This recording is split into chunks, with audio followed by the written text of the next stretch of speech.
Municipal corporation ఎన్నికల పర్వం కీలక ఘట్టానికి చేరుకుంది. విజయమే లక్ష్యంగా అభ్యర్థులు ప్రతి వ్యూహాలకు పదును పెడుతున్నారు. రామగుండం మున్సిపల్ కార్పొరేషన్ ఎన్నికల్లో సింగరేణి కార్మిక కుటుంబాల ఓట్లే కీలకం కావడంతో అందరి దృష్టి వారిపైనే కేంద్రీకరిస్తున్నారు. అనూహ్యంగా తెరపైకి వచ్చిన మున్సిపల్ కార్పొరేషన్ ఎన్నికలను ఎదుర్కొనేందుకు అధికార విపక్షాలు సిద్ధమయ్యాయి.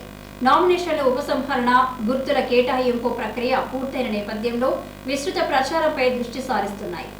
1,83,049 మంది ఓటర్లు ఉన్న రామగుండం మున్సిపల్ కార్పొరేషన్ ప్రాంతంలో సింగరేణి కార్మిక కుటుంబాలే అత్యధికంగా ఉన్నాయి.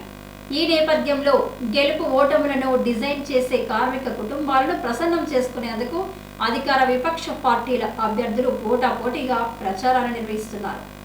రామగుండం కార్పొరేషన్ గా ఏర్పడ్డాక 2 పర్యాయాలు జరిగిన ఎన్నికల్లో అప్పటి అధికార బీఆర్ఎస్ పార్టీని మేయర్ స్థానాన్ని చేజిక్కించుకుంటూ వచ్చింది.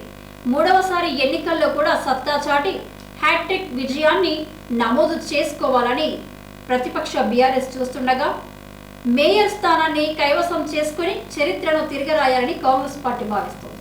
ఇందుకు అనుగుణంగా పకడ్బందీ వ్యూహాలను రూపొందించుకుంటుంది. చరిత్రను గమనిస్తే కార్పొరేషన్ ఎన్నికల్లో అధికార పార్టీకి అనుకూల వాతావరణం కనిపిస్తున్న నేపథ్యంలో ప్రస్తుతం జరిగే ఎన్నికల్లో కాంగ్రెస్ పార్టీనే మేయర్ స్థానాన్ని కైవసం చేసుకునే అవకాశాలు మెండుగా ఉన్నాయని విశ్లేషకులు భావిస్తున్నారు.